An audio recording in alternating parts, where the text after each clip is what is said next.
अस्सलाम वालेकुम students, welcome to my channel. आज हम लोग केमिस्ट्री के चैप्टर नंबर 4 के एमसीक्यू सॉल्व करने जा रहे हैं। पहला एमसीक्यू हमारे पास है, atoms react with each other because. Atom एक दूसरे के साथ रिएक्ट क्यों करते हैं? Because they want to attain stability. इसका ये ऑप्शन 100% करेक्ट है। इसका क्या क्यों ये सही है? क्योंकि एटम्स का मेन पर्पस ये होता है उन्होंने स्टेबल होना है, उन्होंने नोबल गैस कॉन्फ़िगरेशन हासिल करनी है जो नोबल गैस के पास है। ऑक्टेट रूल अपना कंप्लीट करना है एटम्स ने, उनको स्टेबिलिटी चाहिए। इसके अलावा रीजंस होते हैं, मतलब वो फिर सेकंड उसमें आ जाता है। एटम टू एटम वेरी करता है कि अगर शॉर्ट ऑफ इलेक्ट्रॉन है तो फिर वो गेन कर लें, और पॉजिटिव नेगेटिव वाले हैं आयोनिक बॉन्डिंग हो रही है तो अट्रैक्ट करें, वो फिर दूसरे लेवल पर। लेकिन मेन मेन मेन पर्पस जो है ना उनका यही है, उन्होंने स्टेबिलिटी हासिल करनी है, और उनका पहला रीजन ही रिएक्ट करने का उन्होंने स्टेबिलिटी की वजह से होता है। नेक्स्ट एमसीक्यू की तरफ जाते हैं।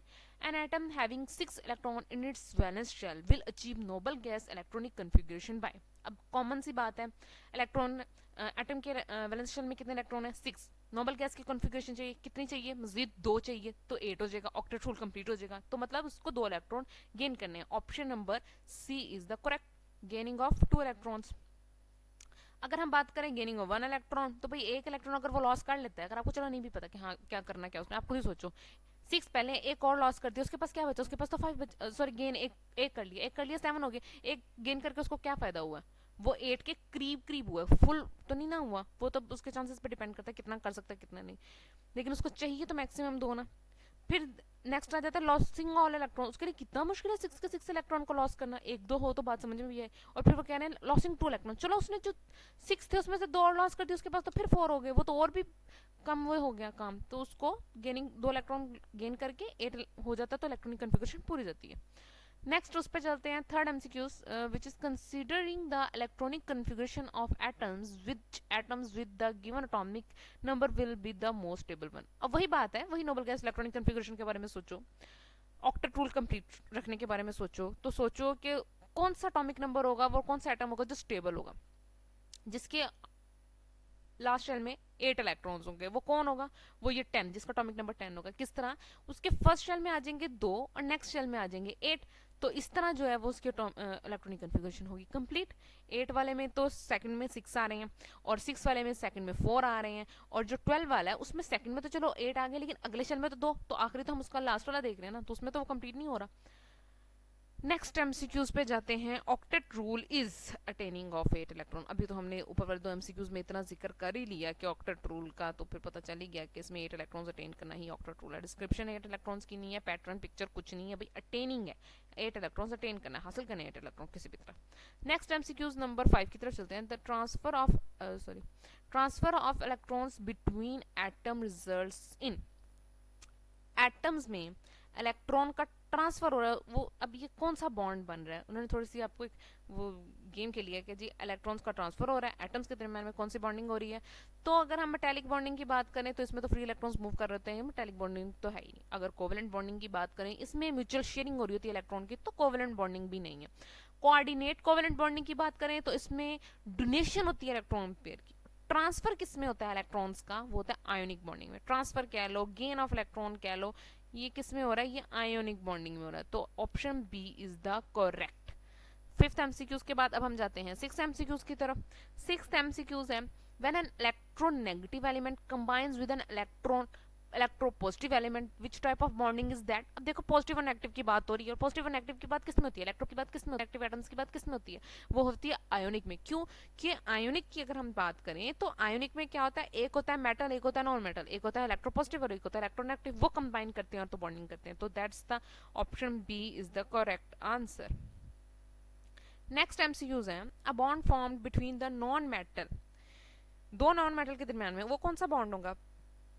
फर्स्ट कोवेलेंट, और यही इसका सही आंसर है। अब मैं आपको बताती हूँ क्यों सही आंसर है, कि कोवेलेंट ही क्यों।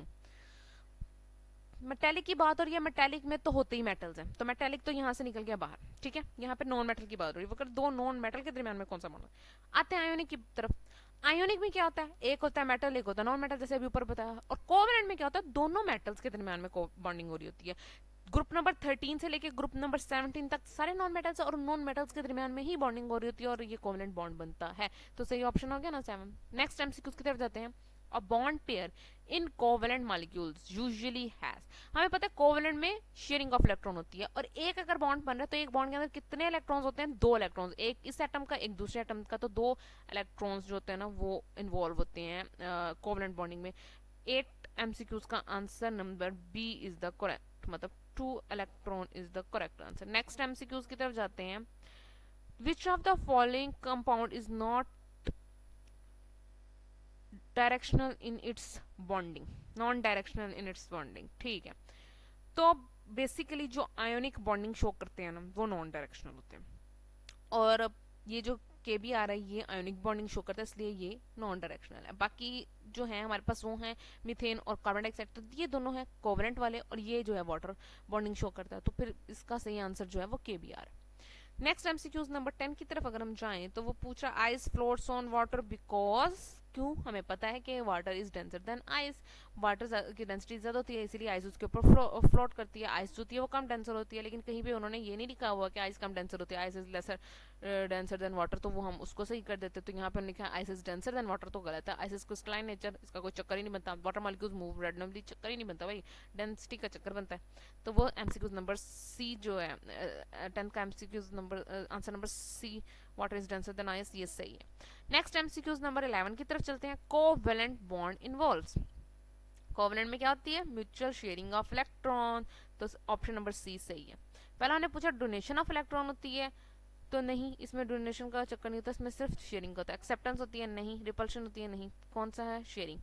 हाउ मैनी 12th एमसीक्यूज की तरफ जाते हैं। How many covalent bond does C2H2 molecule have, अब किस तरह हम देखते हैं, इसने पूछा कितने बॉन्ड्स, C2H2 का जरा स्ट्रक्चर देखे ना, एक कार्बन ये हो गया, एक कार्बन ये हो गया, और इन दोनों के पास एक एक हाइड्रोजन है, क्योंकि C2H2 है, 2 कार्बन है 2 हाइड्रोजन है, एक हाइड्रोजन ये हो गया और एक हाइड्रोजन हमारे पास यहाँ पर ये हो गया। अब कार्बन और कार्बन के दरम्यान में कितने बॉन्ड हुए, क्योंकि एक एक बॉन्ड बनाया ना उन्होंने, टोटल इनके दरम्यान में हुए 3 बॉन्ड, तब जाके इनके 4 बॉन्ड पूरे होते हैं। 3 बॉन्ड ये, 4th वाला ये, 5 वाला ये, टोटल कितने बॉन्ड्स हैं इसके अंदर, 5 बॉन्ड। तो इसमें इसका आंसर कौन कौन सा सही हुआ, 5, हमने काउंट कर लिया इसके बॉन्ड्स और हमारे पास आंसर आ गया 5। C2H2 में टोटल 5 बॉन्ड्स होते हैं। नेक्स्ट एमसीक्यूज नंबर 13 की तरफ जाते हैं। Triple covalent bond involves how many electrons, 13th MCQs. अब सिंपल ये देखो यहाँ पे 3 हमने बॉन्ड दिखाए हुए हैं, पर बॉन्ड में 2 इलेक्ट्रॉन, जैसे कि हमने ऊपर बताया, तो 3 बॉन्ड में कितने हुए, 6 इलेक्ट्रॉन, सिंपल सा आंसर इसका 6 हो गया सही आंसर। नंबर 14 एमसीक्यूज की तरफ जाते हैं। Which pair of molecule has same type of covalent bond, वो कह रहा है कौन से में same type of covalent bond पाया जाता है, पेयर दिए हुए उन्होंने दोनों को, अब हमने देखना ध्यान से। 14th एमसीक्यूज है ये। पहला है O2 एंड HCl। चलो O2 में देखो, O2 में किस तरह होता है, एक ऑक्सीजन है, 2 बॉन्ड है वो ऑक्सीजन के, तब जाके एक मॉलिक्यूल बन रहा है ना O2 का। और HCl में क्या होता है, HCl में तो सीधा हाइड्रोजन होता है और साथ क्लोरीन होता है, इसमें तो सिंगल बॉन्ड बन रहा है, ये तो कहीं से भी नहीं, एक सेम है। O2 का N2 के साथ देख लो। अब N2 में क्या होता है, देखने में लगता है एक नाइट्रोजन होता है, दो नाइट्रोजन होते हैं, और दोनों के दरमियान में जो बॉन्ड होता है वो ट्रिपल बॉन्ड होता है, सिंगल नहीं होता, डबल नहीं होता, बल्कि ये ट्रिपल बॉन्ड होता है। फिर है C2H2, C2H2 मैंने यहाँ पे बनाया है, इसमें भी 3 बॉन्ड होते हैं। और यहाँ पे कौन सा C2H4, C वाला C2H4। C2H4 में क्या है, इसमें एक कार्बन, दूसरा कार्बन, 2 हाइड्रोजन होते हैं, मैं लिखती नहीं हूँ बस मैं वैसे बता रही हूँ, और यहाँ पे 2 बॉन्ड होते हैं इसके दरम्यान में। तो कौन से वाला आंसर सही हुआ, सी वाला। जिस तरह O2 में भी 2 बॉन्ड है और C2H4 में भी 2 बॉन्ड है, तो ऑप्शन सी इज करेक्ट। इसके अलावा अगर हम पोलर नॉन पोलर का कॉन्सेप्ट देखें तो हाइड्रोजन क्लोराइड सिर्फ जो होता है ना वो यहाँ पर पोलर होता है, बाकी तो सारे नॉन पोलर है ना, O2 N2 C2H2 C2H4 ये सारे नॉन पोलर है, HCl सिर्फ पोलर है, तो वो तो इस सिलसिले में भी बाहर निकल जाता है। बाकी जो इनमें बॉन्डिंग आ जाता है कि उसमें 3 होते हैं, इसमें भी ट्रिपल होता है। जो C2H4 है ना इसमें डबल बॉन्डिंग हो रही थी और O2 में डबल बॉन्डिंग हो रही थी, इसलिए इन दोनों में सेम टाइप ऑफ बॉन्डिंग मतलब बॉन्ड्स होते हैं, covalent bonds, 2 double double. Number 15th MCQs की तरफ हम जाते हैं। हाँ तो मैंने पोलर नॉन पोलर का क्या बताया था कि हाँ ये पोलर होता है बाकी सारे नॉन पोलर है, सही हो गया। उसके बाद हम जा रहे हैं 15th एमसीक्यूज की तरफ। Identify the chemical compound, the compound which is not soluble in water. 16th MCQs में वो पूछा है कि कौन सा ऐसा कंपाउंड है जो वाटर के अंदर सॉल्युबल नहीं है। सोडियम क्लोराइड, पोटेशियम ब्रोमाइड, ये सारे के सारे सॉल्युबल है, सिर्फ बेंजीन C6H6 वाटर के अंदर इनसॉल्युबल है। तो इसका MCQs number A is the correct. फिर 16th एमसीक्यूज की तरफ जाते हैं। Which one of the following is an electron deficient molecule. इसका आंसर नंबर बी, BF3 जो है वो इलेक्ट्रॉन डेफिशिएंट मॉलिक्यूल है। जल्दी करते हैं, वीडियो थोड़ा लंबी होती जा रही है। नेक्स्ट एमसीक्यूज की तरफ जाते हैं। 17 identify which pair has polar covalent bond. तो अब बस हमने ये बताना है कि किसके अंदर पोलर होता है। तो पोलर अभी O2 जो है वो नॉन पोलर है, क्लोरीन जो है नॉन पोलर है, तो ये तो निकल गया इसमें से। वाटर जो है वो ठीक है पोलर है, लेकिन N2 जो है वो तो नॉन पोलर है। यहाँ वाटर ठीक है पोलर है, लेकिन C2H2 है यहाँ पे लिखा हुआ, वो भी नॉन पोलर है। वाटर तो पोलर हो गया, पर ये नॉन पोलर हो गया। हमने सिर्फ पोलर पोलर बताना है। वाटर और HCl दोनों के दोनों हो गए पोलर, तो इसलिए इसका option number D is the correct. Which one of the following is the weakest force among the molecule, among the atom, sorry हाँ, अमंग द एटम। यहाँ पे उन्होंने पूछा है कौन सी फोर्स होती है एटम्स के दरमियान में वीक होती है, तो that is the covalent force, जो कि एटम्स के दरमियान में वीक होती है। हम इंटरमॉलिक्यूलर फोर्स नहीं लिख सकते, क्योंकि intermolecular forces among the molecules पाई जाती है। यहाँ पे अमंग द एटम्स पूछा गया फोर्स, तो वो आयनिक, मेटालिक और कोवेलेंट होती है, और उसमें से कोवेलेंट जो होती है वीकेस्ट फोर्स होती है। ये इसका सही आंसर हो गया, और ये हमारे एमसीक्यू चैप्टर नंबर 4 के एमसीक्यू सारे सॉल्व हो गए हैं। अगर कोई प्रॉब्लम हो, कुछ इश्यू हो, आप लोग कमेंट सेक्शन हो आप रखते हैं। इंशाल्लाह फिर हम नेक्स्ट